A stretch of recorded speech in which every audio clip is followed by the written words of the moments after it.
कुएं की गहराई में दफन एक बच्ची के राज को जानने की हिम्मत रखते हैं। रोहन बेंगलुरु की आधुनिक दुनिया में पला बढ़ा एक इंजीनियर जिसने विज्ञान के हर तर्क को अपनी जिंदगी का आधार बनाया था।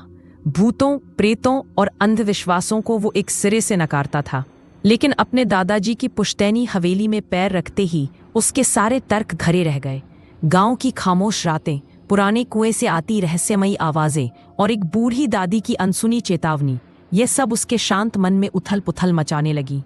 धीरे धीरे उसका वैज्ञानिक नजरिया एक गहरे अनजाने डर में बदल रहा था, जहां हर परछाई में एक राज और हर आवाज में एक अनसुनी पुकार महसूस होती थी। रोहन अब सिर्फ एक हवेली के कागजात निपटाने नहीं आया था, बल्कि अपने परिवार के एक भुलाए हुए अतीत से रूबरू होने आया था। बेंगलुरु की चकाचौंध में पला बढ़ा 28 साल का रोहन हमेशा से तर्क और विज्ञान पर भरोसा करता था। भूतों प्रेतों की बातें उसे कोरी बकवास लगती थी, लेकिन किस्मत को कुछ और ही मंजूर था। दादाजी के देहांत के बाद पुश्तैनी हवेली और जमीन के कागजात निपटाने उसे अपने गांव रामपुर जाना पड़ा, जो आधुनिकता से कोसों दूर था, जहां बिजली भी कभी कभार ही अपनी दस्तक देती थी। पुरानी हवेली में कदम रखते ही एक अजीब सी ठंडक ने उसे घेर लिया। धूल, जाले और सालों की खामोशी से लिपटा वो घर किसी खंडर से कम नहीं था।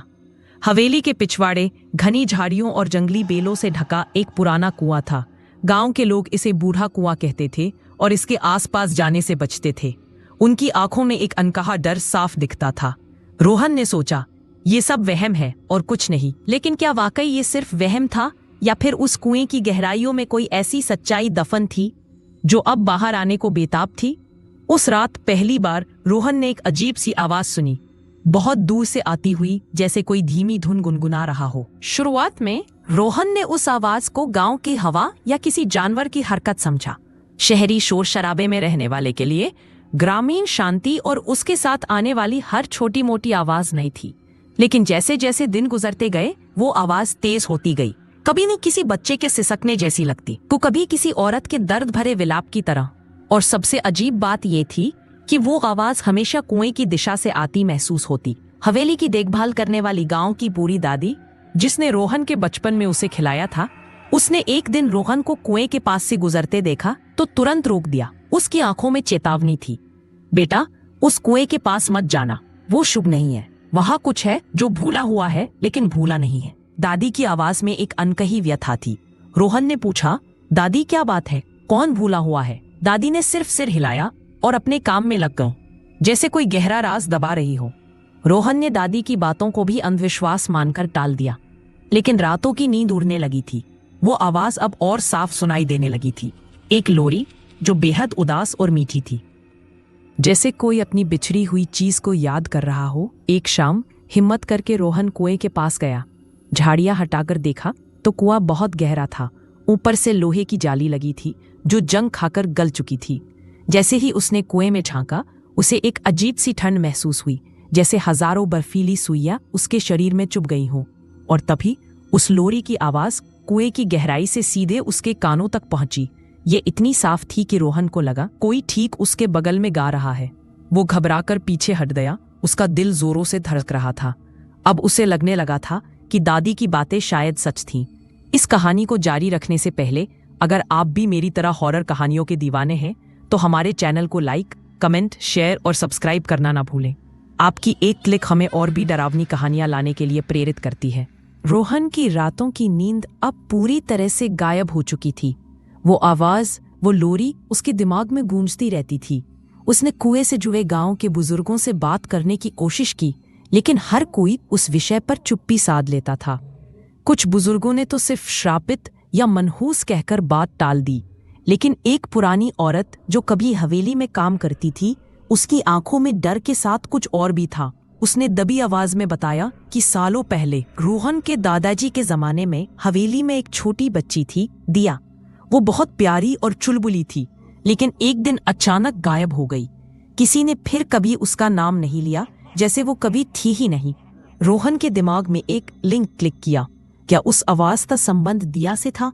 वो वापस हवेली आया और दादाजी के पुराने बक्सों को खंगालने लगा। धूल से भरे दस्तावेजों और तस्वीरों के बीच उसे एक पुराना जीर्ण शीर्ण एल्बम मिला।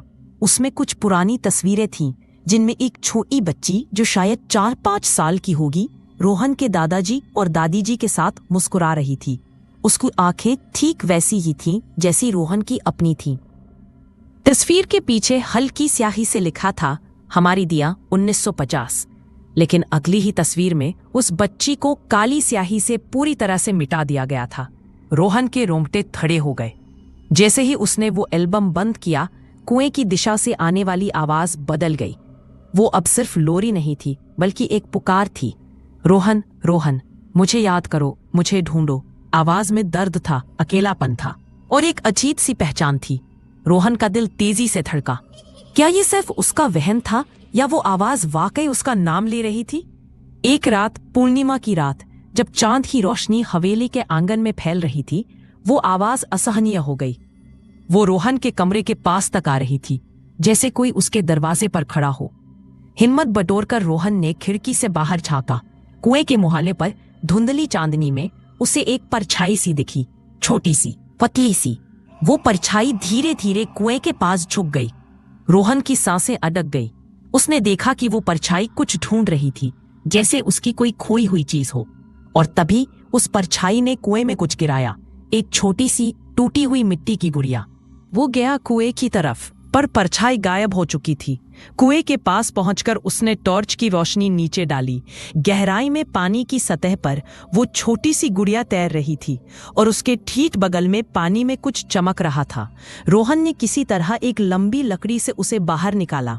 वो एक छोटा सा चांदी का लॉकेट था जिस पर द अक्षर खुदा हुआ था और उसके अंदर एक बहुत पुरानी धुंधली तस्वीर थी, वही बच्ची दिया। लॉकेट के पीछे एक और अजीब बात लिखी थी, मैंने कभी तुम्हें नहीं छोड़ा, तुमने मुझे भुला दिया।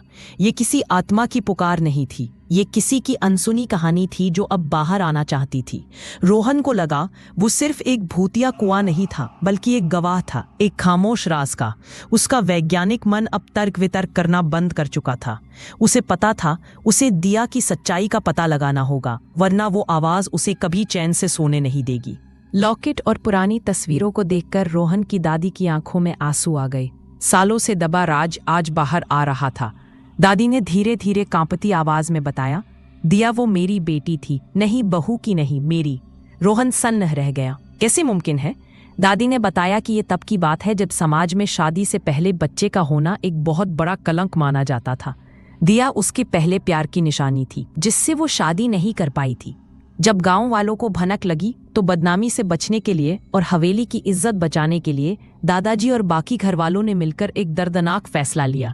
उन्होंने दिया को गांव से दूर एक अनाथालय में छोड़ने का नाटक किया। लेकिन दादी की आंखों में देखते हुए रोहन को सच्चाई समझ आ गई। दादाजी ने उसे अनाथालय नहीं भेजा था, उन्होंने दिया को कुएं में धकेल दिया था, एक अनचाहे बच्चे को समाज की नजरों से दूर करने के लिए।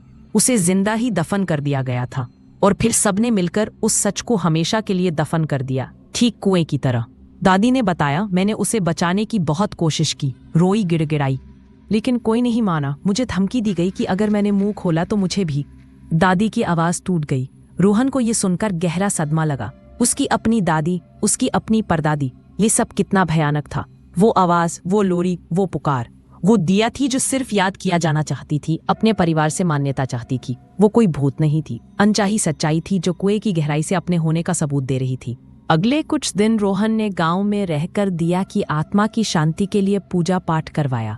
उसने कुएं के पास एक छोटी सी मजार बनवाई जिस पर दिया एक भूली हुई याद लिखवाया। उसने गांव के कुछ बुजुर्गों को भी इस सच से अवगत कराया और उनसे कहा कि अब इस राज को छिपाने का कोई मतलब नहीं। धीरे धीरे कुएं से आती वो दर्द भरी लोरी और पुकार शांत हो गई। लेकिन रोहन के भीतर जो तूफान उठा था वो कभी शांत नहीं हुआ। वह वापस शहर लौट गया, लेकिन रामपुर की वो हवेली, वो कुआं और दिया की कहानी हमेशा उसके साथ रही। अब उसे भूतों प्रेतों पर विश्वास हो या न हो, पर उसे इतना जरूर पता था कि कुछ सच्चाइयां इतनी गहरी होती हैं कि उन्हें कितना भी दबाया जाए, वे किसी न किसी रूप में, किसी न किसी आवाज में बाहर आ ही जाती हैं। भूल जाना इंसानों के लिए मुमकिन हो सकता है, लेकिन दीवारें, कुएं और मिट्टी कभी कुछ नहीं भूलते। और कभी कभी सबसे भयानक भूत वो नहीं होते जो डराते हैं, बल्कि वो होते हैं जो सिर्फ याद दिलाना चाहते हैं। उन अनकही कहानियों की जिन्हें हमने अपनी सहूलियत के लिए कहीं दफन कर दिया था। रोहन ने अपनी जिंदगी में फिर कभी किसी चीज को भूलना नहीं चाहा, क्योंकि वो जानता था भूले हुए कुएं से आई थी वो आवाज, और वो आवाज सिर्फ एक शुरुआत थी ऐसी और रूह।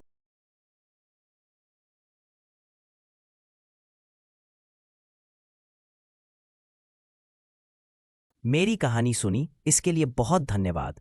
अगर आपको अच्छी लगी हो या कुछ अलग महसूस हुआ हो तो कृपया लाइक करें, कमेंट करें, चाहे अच्छा लगे या बुरा, आपकी राय बहुत मायने रखती है, और शेयर जरूर करें।